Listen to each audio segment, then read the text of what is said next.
기독교 신앙이 다른 모든 종교와 다른 차별점이 사실 여기에 있다고 볼 수 있습니다. 무엇이냐? 함께예요, 함께. 그러니까 이게 단순히 창조주로서 신, 피조물로서 인간 이 두 존재가 그냥 같은 세계관에 존재한다라는 뜻이 아닙니다. 그걸 넘어서 직접적인 관계를 맺는 거예요. 주인과 종, 가족, 친구 이런 관계로 확장이 되는 겁니다.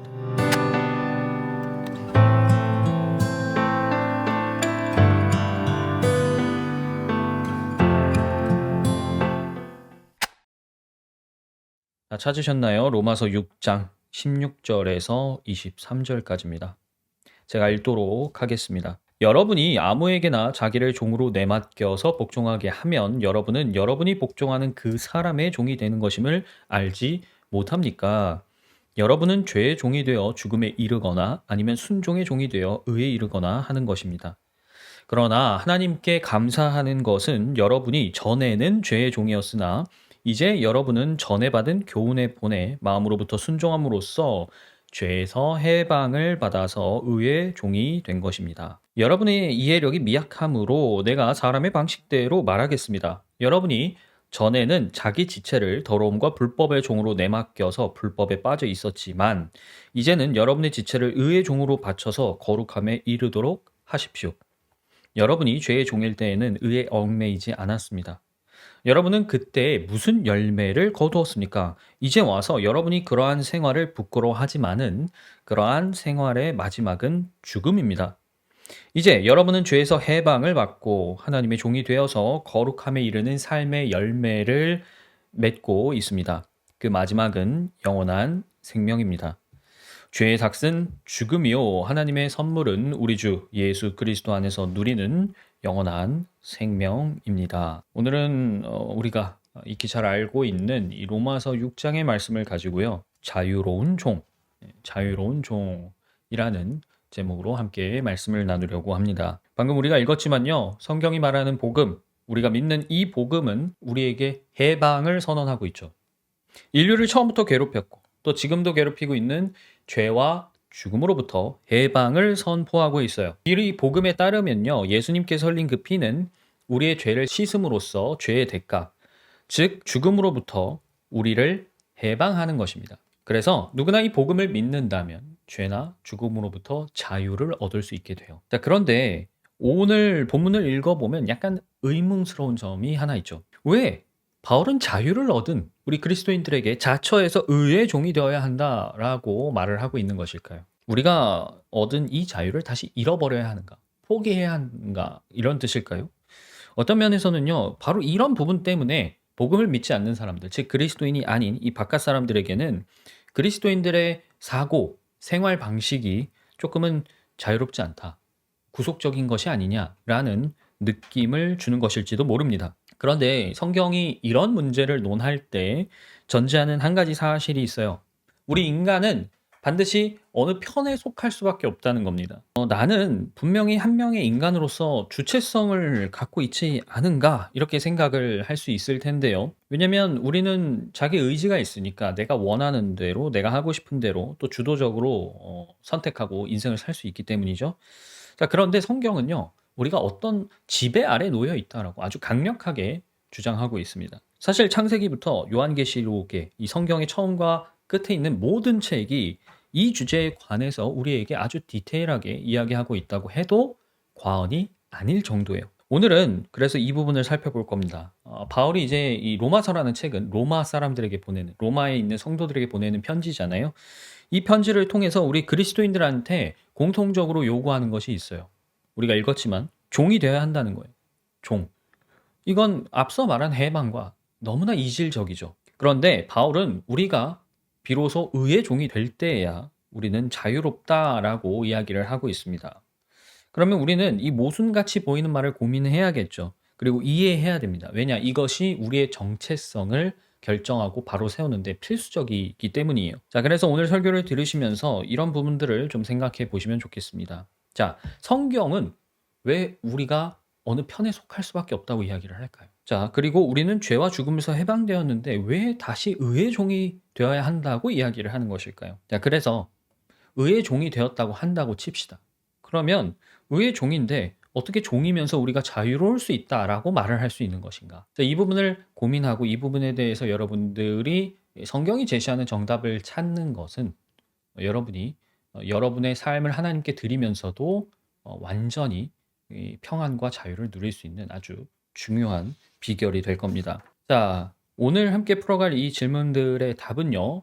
주인과 종으로서 하나님과 나, 하나님과 우리가 맺고 있는 그 관계를 조금 새롭게 바라볼 수 있는 그런 포인트가 될 것 같아요. 자, 자유로운 종 오늘도 크게 세 가지 소주제로 나눠서 말씀을 드리려고 하는데요. 자, 첫 번째로는요, 바로 주인과 종입니다. 주인과 종. 자, 여러분, 종이라는 저 단어를 보시면 어떤 느낌을 받으세요? 오늘날 이제 우리가 서구 문화에 좀 익숙하잖아요. 그러다 보니까 이제 종 하면은 약간 노예? 요런 이미지를 좀 떠올릴 수도 있겠습니다. 이런 이미지가 많죠. 악덕한 주인이 이 노예를 막 인간 이하로 취급하면서 못되게 구는 그런 이미지가 있잖아요. 그런데 구약 성경에서 말하는 주인과 종의 관계는 우리가 그렇게 알고 있는 이미지와는 완전히 다릅니다. 율법은요, 종이라는 제도를 공식적으로 인정하고 있습니다.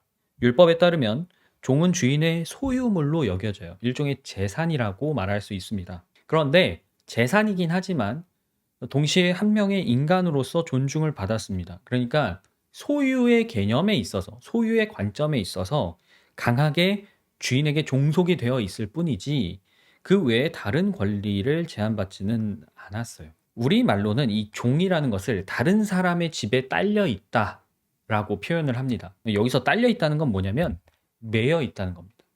붙어 있다는 거예요. 그러므로 종이란 모종의 이유로 주인에게 매여 있는 사람, 이렇게 이해를 하셔야 돼요. 그런데 이 성경을 보면요, 이런 종이 때때로 가족보다 더 가족처럼 여겨지는 그런 모습이 나타납니다. 좀 의아하죠. 이게 가장 처음 두드러지는 장면이 아브라함과 엘리에셀의 장면이에요. 창세기 24장인데요. 아시다시피 아브라함은 굉장히 늙은 나이에 이삭을 낳았죠. 나이가 많이 든 말년의 아브라함이 이제 이삭의 배필을 찾기 위해서 엘리에셀이라는 종을 불러 임무를 맡깁니다. 자, 이 지금 아브라함이 이 당시에 집에 남은 가족도 딱히 없고요. 이삭은 어린데다가 자기 어머니가 살던 마을을 가본 적도 없잖아요. 그렇기 때문에 믿고 맡길 사람이 사실 엘리에셀밖에 없었다고도 볼 수 있어요. 그런데 이런 아브라함과 엘리에셀은 어쨌든 주인과 종의 관계란 말이죠. 그런데 여기서 우리가 이런 생각을 해볼 수 있습니다. 주인은 분명히 종을 부리는 사람이에요. 종은 주인에게 매여 있습니다. 그런데 어떤 면에서 보면 주인은 종의 섬김을 필요로 한다는 거예요. 즉, 주인과 종이 일방적으로 사용하고 사용되는 관계라기보다는 서로 도우면서 사는 일종의 상리공생과 같은 관계로 발전할 수도 있다는 겁니다. 물론 이건 인간 주인과 인간 종에 한해서 말씀드리는 거예요. 만약에 아브라함에게 엘리에셀처럼 믿을 만한 종이 없었다면 이삭의 배필을 찾는 게 쉬웠을까요? 저는 무척 어려웠을 것이라고 생각합니다. 반대로 엘리에셀이 리브가를 데려오는 과정에서 가족들에게 이 말하는 대목을 보면 그가 단순한 종이 아니라 자기의 주인인 아브라함, 그리고 아브라함의 주인인 하나님을 얼마나 사랑하고 신뢰하는지를 우리가 알 수 있습니다.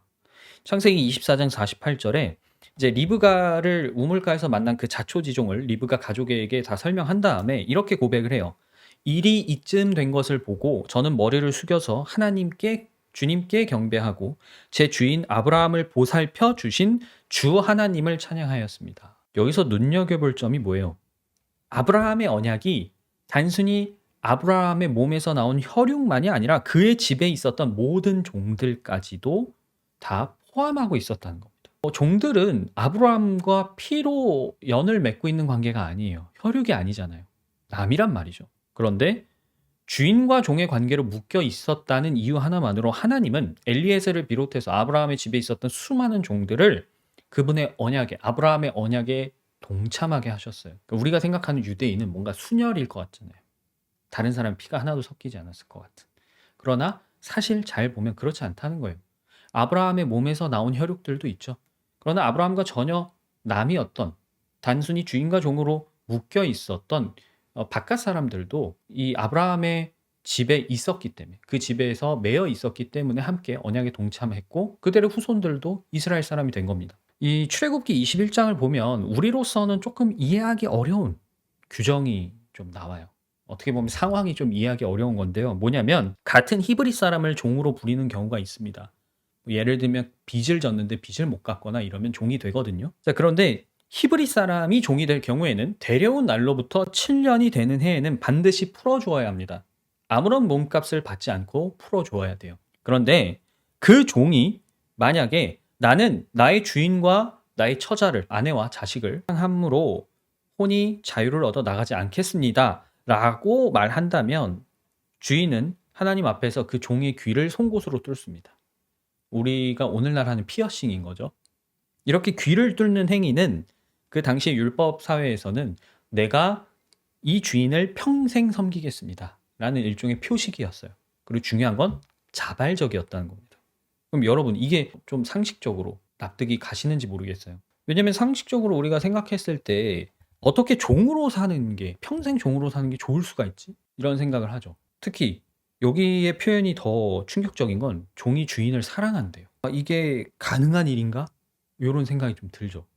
주인을 사랑해서 내가 평생 이 주인의 종이 되겠다고 결정하는 게 아무리 생각해도, 이리저리 생각해봐도 이거 고개를 좀 갸우뚱하게 되는 겁니다. 그런데 우리는 지금 앞서서 아브라함과 엘리에셀처럼 아주 좋은 선한 주인, 선한 종의 관계를 봤어요. 근데 성경에 이런 예가 좀 나오는데 이렇게 주인과 종이 서로 신뢰하고 심지어 사랑할 수 있는 관계가 있다는 겁니다. 가능하다는 거예요. 그럼 이게 어떨 때 가능하냐? 저는 크게 세 가지 조건이 만족되어야 가능하다고 봅니다. 첫 번째는 뭐냐면 서로를 존중해야 돼요. 이건 주인이든 종이든 이제 인간의 관점에서 말하는 겁니다. 인간 주인이든 인간 종이든 모든 것을 다스리시는 만물의 주인을 같은 하나님으로서 모시기 때문에 존중할 수 있는 거예요. 두 번째로는 서로를 향한 사랑입니다. 네, 서로가 서로의 마음이 잘 맞아야 되겠죠.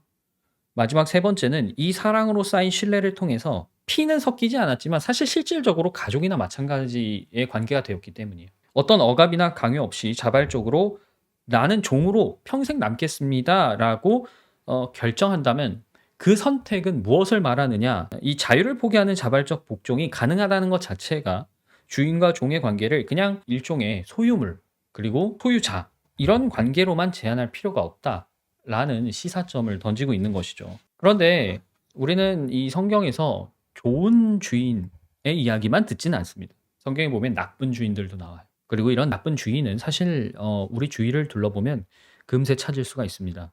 대표적으로 우리를 지금도 괴롭히는 죄와 죽음이 모든 사람의 머리 위에 있는 나쁜 주인으로 군림하고 있죠. 자, 죄가 모든 인류의 주인 노릇을 하게 된 이유는 사실 간단합니다. 죄라는 것이 세상에 들어왔기 때문이에요. 성경에서 죄가 세상에 들어왔다라는 이 말은 조금 다른 표현으로 바꾸자면 사람이 무엇이 선하고 무엇이 악한 것인지를 알게 되었다는 뜻입니다. 뭐 이전에도 많이 말씀드렸지만 선과 악이 무엇인지 알 때 그 알미 그 사람에게 책임을 요구합니다. 왜냐?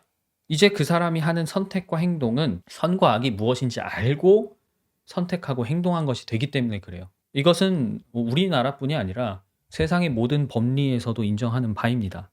예를 들면 미성년자, 심신박약자, 우리가 한정치산자라고 얘기하는 그 사람들의 행동은 단독으로 이루어졌을 때 책임을 면제해 주죠. 이런 것과 비슷한 겁니다. 무지하거나 아니면 그것이 올바른 것인지 나쁜 것인지를 판단할 능력이 현저히 저하됐을 때 그 사람은 모르기 때문에 면책을 받는 겁니다. 자, 율법도 마찬가지로 지적을 하고 있는데 우리가 죄와 죽음의 종노릇하지 않고 무엇에도 종속이 되지 않을, 그러니까 한마디로 얘기하면 중립 상태를 유지할 수 있는 유일한 방법은 무지입니다. 무지. 모르는 거예요.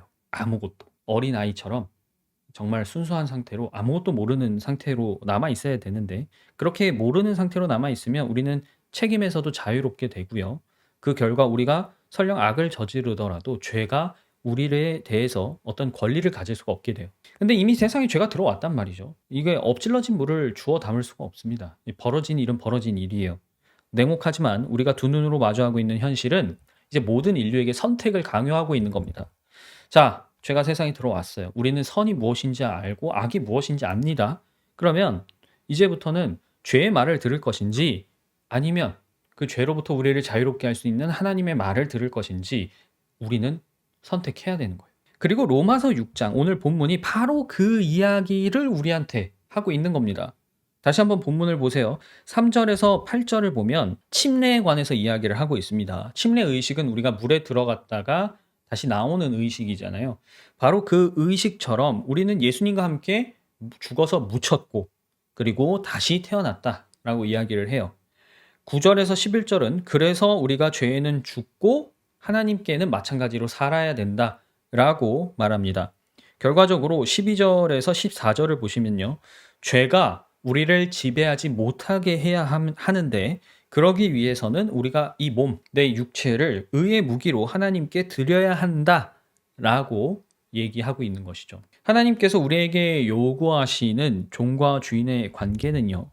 막대 먹은 주인과 인간 이하의 취급을 받는 그런 노예 관계가 아닙니다. 오히려 다른 주인에게 자기 의지와 무관하게 매여서 핍박받고 이용당하고 사람 취급도 못 받던 그런 우리를 하나님이 먼저 사랑하신 거예요. 그래서 당신의 모든 것, 즉 아들의 목숨값을 치르고 우리를 사오신 겁니다. 이는 우리가 하나님과 맺고 있는 주인과 종의 관계가 단순한 채무 관계가 아니라는 것을 이야기하고 있습니다. 여기에는 사랑이 있어요. 우리를 불쌍히 여기시는 그 사랑이 당신의 모든 것을 내놓는 값을 치르면서까지도 우리를 사오게 만드는 동기가 되었습니다. 거기엔 그래서 피와 살이 있고요. 동시에 하나님의 영이 계시는 겁니다. 우리가 이 점을 잘 유념한 상태에서 이제 다음 주제로 넘어가야겠죠. 자유로운 종 두 번째는요. 가장 낮아진 주인입니다. 가장 낮아진 주인. 하나님과 우리가 맺은 주인과 종의 관계가 근본적으로 다를 수밖에 없는 이유가 있습니다. 제가 방금 말씀드렸다시피 하나님은 우리를 사랑하셨어요. 그래서 우리와 같은 몸을 입고 우리 중에 가장 낮은 사람, 가장 비천한 사람이 되셨기 때문입니다. 우리가 아까 불렀죠. 찬송. 비천한 구유에 탄생한 주. 바로 그분이 예수님입니다. 우리가 흔히 주님이라고 부르는 말이 한자로 주인이란 뜻이죠. 주인님 이렇게 부르는 건데 우리는 우리와 같은 사람 중에서 가장 낮아진 그래서 미천하고 볼품없고 심지어 골고다 언덕에서는 하나님께 버림받았던 그 사람을 지금 주인이라고 모시고 있는 거예요. 그분을 향해서 나의 주인님이라고 얘기하는 거거든요. 그럼 그분이 얼마나 낮아지셨는가? 그것은 우리가 이사야 53장을 보면 알 수 있습니다. 사실 53장 전체를 다 보고 싶지만 시간 관계상 제가 53장의 일부 구절만 보도록 하겠습니다. 1절부터 5절까지를 읽도록 하겠습니다. 우리가 들은 것을 누가 믿었느냐? 주님의 능력이 누구에게 나타났느냐? 그는 주님 앞에서 마치 연한 순같이 마른 땅에서 나온 싹같이 자라서 그에게는 고운 모양도 없고 훌륭한 풍채도 없으니 우리가 보기에 흠모할 만한 아름다운 모습이 없다. 그는 사람에게 멸시를 받고 버림을 받고 고통을 많이 겪었다. 그는 언제나 병을 앓고 있었다. 사람들이 그에게서 얼굴을 돌렸고 그가 멸시를 받으니 우리도 덩달아 그를 귀하게 여기지 않았다.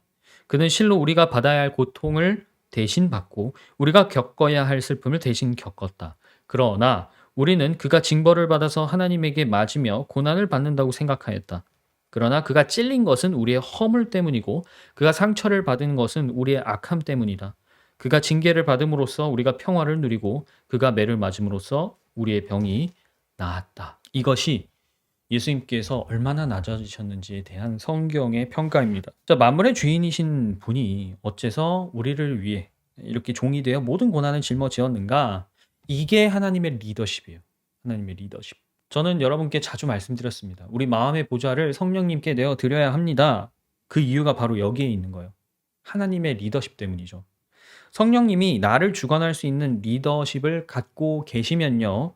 예수님이 십자가에서 보여주셨던 바로 이 사랑, 나를 먼저 사랑하셔서 모든 것을 내어주신 그 사랑이 나를 이끌 수 있기 때문입니다. 사랑이 이끄는 리더십. 나를 위해서 전부를 주신 그 사랑이 내게 영원한 생명을 주신 바로 그 사랑이 나를 어디로 이끌어 갈 것인가? 그 결말은 우리가 굳이 말하지 않아도 알 수 있는 겁니다. 하나님의 리더십은요. 내가 주인이야. 내가 주인이니까 너는 내가 시키는 대로 해야 돼.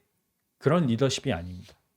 어떤 리더십이냐면 나는 너를 사랑한다. 그래서 난 너를 위해서 모든 것을 주었고 지금도 다 줄 수 있어. 이게 그분의 리더십이거든요. 그러면 그분이 이렇게 우리한테 얘기하실 때 증거가 없이 얘기하시는가? 아니잖아요. 증거가 분명하잖아요. 자, 하나님의 것을 감히 누가 빼앗을 수 있겠습니까? 그죠? 창조주신데. 그분이 주시지 않으면 누구도 그분의 것을 빼앗을 수가 없습니다. 예수님도 그래서 마찬가지로 얘기하셨잖아요. 내 목숨을 내가 내놓는 거라. 마태복음, 마가복음, 누가복음 여기에 모두 나오는 포도원 이야기가 있죠.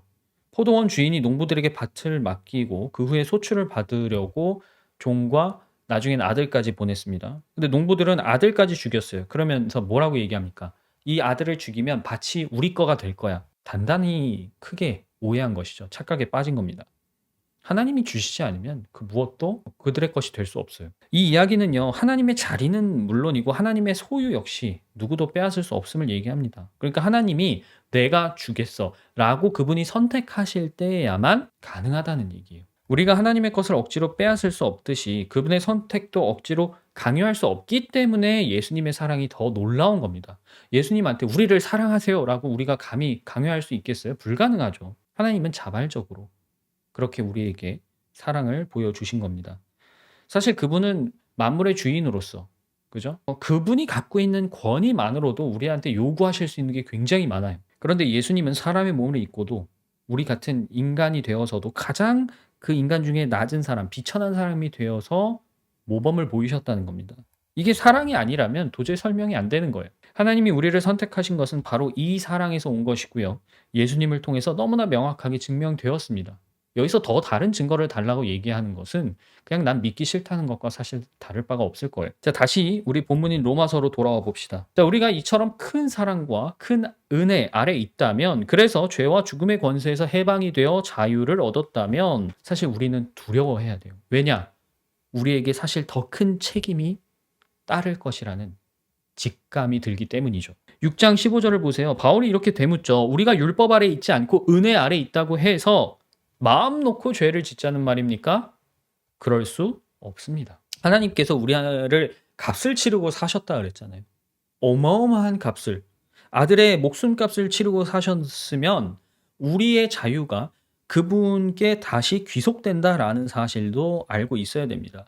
죽음, 죄, 이것이 나에 대해서 가지고 있었던 소유권 자체가 하나님한테 이전된 거예요. 하나님은 바로 그것을 자유라고 부르십니다. 그러니까 사람이 생각하는 자유와 좀 달라요. 사람들은 의아해하죠. 아니, 그럼 내가 하나님한테 매여 있다는 겁니까? 내가 하나님이라는 존재한테 매여 있는데 내가 어떻게 자유롭다고 말할 수 있죠? 그러나 우리는 맨 처음부터 하나님으로부터 창조되었고 그분이 창조한 세계 안에서 살고 있는 그런 존재라는 사실을 잊으면 안 됩니다. 우리는 그분과 완전히 별개로 태어난 존재가 아니에요. 우리는 맨 처음부터 하나님의 아래 존재하고 있었던 피조물입니다. 그러니까 이런 관점에서 보면 우리가 죄를 짓고 이 세상에 죄가 들어오고 그래서 인류가 죽음의 저주 아래 놓였을 때 사실 하나님은 우리를 잃어버리신 겁니다. 그리고 복음을 통한 구원은 그 잃어버린 권리를 다시 되찾아오는 격이에요. 따라서 하나님을 떠나서 우리가 다시 죄에 구속되어서 종처럼 굴복하고 있다. 그건 하나님을 배신하는 것과 다를 바가 없습니다. 자, 6장 16절 한번 보세요. 여러분이 아무에게나 자기를 종으로 내맡겨 복종하게 하면 여러분은 여러분이 복종하는 그 사람의 종이 되는 것임을 알지 못합니까? 여러분은 죄의 종이 되어 죽음에 이르거나 아니면 순종의 종이 되어 의에 이르거나 하는 것입니다. 그러니까 이 말은요. 헌신이 선택이 아니라 필수라는 뜻입니다. 필수. 19절도 보세요. 여러분이 전에는 자기 지체를 더러움과 불법의 종으로 내맡겨서 불법에 빠져 있었지만 이제는 여러분의 지체를 의의 종으로 바쳐서 거룩함에 이르도록 하십시오. 제가 말씀드리고 싶은 헌신이 사실 이거예요. 헌신. 의의 종을 자처함으로써 나의 주권이라고 할 수 있겠죠. 주인으로서의 권리거든요. 이걸 기꺼이 포기하고 그 권리를 하나님께 드리는 게 헌신이에요. 하나님은 우리가 이 점을 깨우치고 겸손한 마음으로 하나님이라는 분을 인정하고 또 그분을 경외하기를 바라고 계십니다. 그래서 사실 여기에는 믿음이라는 게 빠질 수가 없어요. 믿음은 필수적입니다. 그런데 하나님이 우리한테 나를 믿으렴이라고 얘기하실 때 뭐 아무런 근거도 없이 믿으라고 하시는가? 아니에요. 방금 우리가 살펴본 것처럼 하나님의 사랑, 곧 그분이 우리의 주인이시지만 그럼에도 불구하고 가장 낮은 사람이 되어서 우리를 위해 목숨을 바친 이 사건, 이 복음이 우리가 그분의 사랑을 믿을 수 있는 근거가 되는 겁니다. 우리는 바로 이 사랑을 근거로 해서 나 자신의 모든 것을 주님께 드리기까지 믿을 수 있게 되는 거예요. 바울은 그런 우리에게 우리가 의의 종, 의의 무기가 되어야 한다라고 말을 하는데, 이런 믿음, 그리고 그 믿음에 바탕한 아주 탄탄한 신뢰가 잘 세워져야 우리가 의의 종으로서 계속 살 수가 있습니다. 우리가 살고 있는 이 세상에는 여전히 죄와 죽음, 또 이 세상에 신이 깔아놓은 많은 덫들이 있습니다. 우리를 넘어뜨리고 우리를 붙잡으려고 하는 그러한 유혹, 시련, 역경들이 있어요. 그런데 성경은 그럴 때마다 특이하게 주님의 얼굴을 바라보라고 이야기합니다. 사실 그 이유가 바로 우리가 오늘 생각해 볼 이 주제에 담겨 있는 거예요. 왜? 내가 모시는 주인이라는 분. 이 주인은 나를 버리실 분이 아니죠. 내가 패배하도록 놔두실 분도 아닙니다.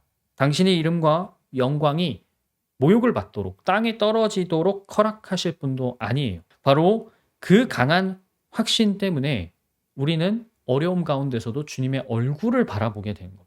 사실 예수님이 우리에게 이 갈보리 십자가에서 입증해 주신 이 사랑과 복음은 너무 강력하기 때문에 이거보다 더 강력한, 더 큰 다른 증거가 필요 없습니다. 그러나 하나님은 우리에게 성경을 통해서 이 일만이 아니라 선배들의 간증, 선배들의 기록을 통해서 헤아릴 수 없는 또 다른 증거들을 계속 보여주시잖아요. 우리가 종종 구약에 나오는 이스라엘 사람들을 쉽게 판단합니다. 아유, 왜 저렇게 믿음이 없을까? 왜 하나님이 보여주신데 못 믿을까? 그런데 그 당시 사람들은 우리보다 훨씬 적은 증거, 훨씬 적은 말씀, 훨씬 적은 약속과 증언들을 가지고 있었어요. 그러니까 거꾸로 생각하면 우리에게 지어지는 무게가 더 큽니다. 우리는 더 많은 말씀, 더 많은 약속을 알고 있고요. 더 많은 증언, 선배들의 무수한 간증이 더 많아요. 그런데 우리가 오늘날 하나님을 주인으로서 온전히 신뢰하지 못한다면 입이 100개라도 할 말이 없을 겁니다. 우린 더 부끄러워해야 되는 거예요. 따라서 이제 나라는 배의 키를 주님께 맡겨야 됩니다. 배가 때로는 파도를 타고 낮은 곳으로, 깊은 곳으로 내려갈 수도 있어요. 그러나 그 어떤 상황에도 내가 주님보다 더 낮아질 수는 없습니다. 이미 주님은 우리 모든 사람들 중에 가장 낮아지셨어요. 이것이 우리에게 주는 희망은 무엇입니까? 주님이 나를 위해서 먼저 이만큼 낮아지셨기 때문에 내가 아무리 낮아진다 하더라도 주님과 같을 수는 없겠다라는 확신이겠죠. 자, 그러면 자유로운 종, 마지막으로 종에서 형제로를 살펴보도록 하겠습니다. 우리가 맺고 있는 이 하나님과 맺고 있는 주인과 종의 관계는 이 예수님이라는 분을 기점으로 아주 특이점을 맞이하게 돼요. 종의 관계가 형제의 관계, 부부의 관계, 친구의 관계로 확장되기 때문입니다. 이건요, 기존의 관습과는 굉장히 성립하기 어려운 부분입니다. 자, 아무리 아까 말씀드렸던 엘리에셀이나 아브라함의 관계에서 종과 주인이 가족처럼 그런 관계로 지낼 수 있다 하더라도 혈연을 맺고 있는 형제나 부부, 그리고 친구, 같은 레벨인 거잖아요, 친구는. 그런 관계를 맺는 것은 사실 선을 넘는 거거든요. 근데 예수님은 바로 그 선을 넘으셨습니다. 기존의 관습이 가지고 있었던 그 틀을 완전히 깨셨어요. 어떻게? 우리를 직접 친구라고 부르시면서 말이죠. 요한복음 15장에 예수님이 이렇게 얘기하시죠. 내 계명은 이것이다. 내가 너희를 사랑한 것 같이 너희도 서로 사랑해라. 사람이 자기 친구를 위해서 목숨을 내놓는 것보다 더 큰 사랑은 없다. 내가 너희에게 명한 것을 너희가 행하면 너희는 나의 친구다. 이제부터 내가 너희를 종이라고 부르지 않겠다. 종은 그 주인이 무엇을 하는지 알지 못한다. 나는 너희를 친구라고 불렀다. 내가 아버지에게서 들은 모든 것을 너희에게 알려주었기 때문이다. 그러니까 우리가 예수님을 주님이라고 부르고 모시고 있지만 이게 전통적인 관습적인 주인과 종의 관계가 더 이상 아니라는 것을 이야기하고 있는 것이죠. 또 바울은요, 예수님을 가리켜서 우리의 맏형이라 그럽니다. 부활한 자들 가운데 첫째라 그래요. 이건 예수님과 우리가 어떤 면에서는 형제지간이라는 것이거든요. 같은 아들로서 형제지간이라는 것인데, 다른 편지에서는 예수님을 남편, 그러니까 교회라는 공동체로서 아내에 비유하기도 합니다. 그러니까 친구와 형제, 더 나아가서 부부관계까지도 확장이 되는 거예요. 이게 얼핏 보면 이해가 안 가죠. 이게 어떻게 다 동시에 공존할 수 있지? 말이 안 되지만 성경이 이런 관계들로 우리에게 말하는 본질을 생각해 보아야 됩니다. 그걸 아시면 이것들이 어떤 의미를 가리키는지 우리가 어렵지 않게 이해할 수가 있어요. 자, 함께 에베소서 말씀을 한번 보도록 하겠습니다. 에베소서 2장인데요. 19절에서 22절에 이렇게 이야기를 합니다. 여러분은 외국 사람이나 나그네가 아니요 성도들과 함께 시민이며 하나님의 가족입니다. 여러분은 사도들과 예언자들이 놓은 기초 위에 세워진 건물이며 그리스도 예수가 그 모퉁이 돌이 되십니다. 그리스도 안에서 건물 전체가 서로 연결되어서 주님 안에서 자라서 성전이 됩니다. 그리스도 안에서 여러분도 함께 세워져서 하나님이 성령으로 거하실 처소가 됩니다. 라고 얘기해요. 바울 지금 뭐라고 얘기합니까? 우리가 가족이래요. 가족. 하나님의 가족이랍니다. 근데 이 가족이 지금 하나의 성전에 비유되고 있어요. 자, 이 성전은 우리가 아내로서 교회 공동체로도 연장을 해볼 수 있는 겁니다. 그러니까 핵심은 뭐예요? 하나님과 우리, 예수님과 우리, 그리고 성령님과 우리, 즉 아버지, 아들, 성령이라는 이 세 신격에서 나타나는 나와의 관계가 주인과 종, 형제와 부부, 친구의 관계, 이렇게 표현이 되고 있다는 것이죠. 기독교 신앙이 다른 모든 종교와 다른 차별점이 사실 여기에 있다고 볼 수 있습니다. 무엇이냐? 함께예요, 함께. 그러니까 이게 단순히 창조주로서 신, 피조물로서 인간, 이 두 존재가 그냥 같은 세계관에 존재한다는 뜻이 아닙니다. 그걸 넘어서 직접적인 관계를 맺는 거예요. 주인과 종, 가족, 친구, 이런 관계로 확장이 되는 겁니다. 우리에게 친숙한 관계들이에요, 사실은. 그런데 우리가 우리 사회에서 친숙하게 맺고 있는 이런 관계들을 통해서 하나님이 우리와 어떤 형태로 또 어떤 관계로 앞으로 지내려고 하시는가에 대해서 충분히 유추해보고 맛볼 수가 있는 겁니다. 자, 주인과 종의 관계는 우리에게는 사용자와 사용인의 관계로 친숙하죠. 우리가 직장에 다니면 나를 고용하는 사람이 있고 난 고용된 사람으로서 또 일을 하잖아요. 가족의 관계를 보세요. 부모와 자식, 자식과 자식, 형제, 자매 관계죠. 그 다음에 부부 관계. 우리가 다 이미 자연스럽게 살면서 맺고 있는 관계들이란 말입니다.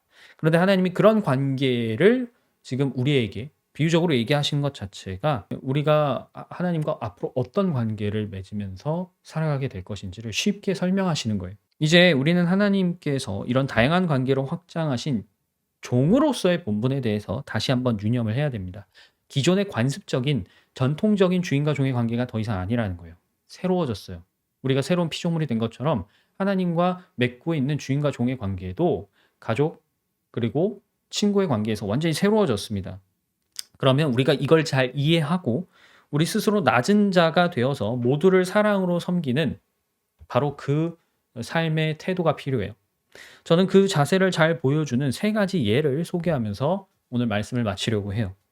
첫 번째로는요, 제자들의 발을 씻기신 예수님입니다. 요한복음 13장에 나오는데요. 예수님이 보여주신 이 모범은 사실 우리 그리스도인 공동체 안에서 가장 먼저 큰 의미를 가지고 있어요. 베드로가 이제 예수님 발을 씻겨주시니까 지금 저도 몸도 씻겨주십시오. 이렇게 얘기를 했단 말이죠. 그런데 예수님은 아니다. 몸을 씻은 사람은 발만 씻으면 된다라고 하셨어요. 여기서 몸을 다 씻었다는 것은 이미 다 죄가 용서받은 사람이라고 생각해 볼 수 있겠죠. 그러면 발만 씻는 건 뭘 의미해요? 사소한 잘못이나 실수를 용서하는 것이라고 적용해 볼 수가 있습니다. 그러니까 이건 어떤 이야기예요? 우리가 같이 관계를 맺고 있는 다른 성도가 잘못이나 실수를 저질렀으면 기꺼이 용서해 줘야 된다는 겁니다. 그게 낮아지는 거예요. 물론 무조건적인 용납이 아닙니다. 우리가 이렇게 용서하는 이유는 뭐예요? 그 성도가 잘못했음을 뉘우치고 앞으로는 같은 잘못이나 실수를 반복하지 않게 하려고 그의 허물을 덮어주는 겁니다. 두 번째 예는요, 빌레몬과 오네시모입니다. 이 빌레몬서에 나오는 그 관계죠. 들어보신 분도 있겠지만 빌레몬 그리고 오네시모는 원래는 주인과 종의 관계였습니다. 그런데 오네시모가 도망을 쳤어요. 바울은 이 도망쳤던 오네시모가 이제 당신과 같은 그리스도 안에서 형제가 되었으니 너그러이 용서해 주십시오라고 부탁합니다. 그게 빌레몬서라는 편지의 내용이에요. 이건요, 기존의 로마 시대 배경의 사회잖아요. 이때는.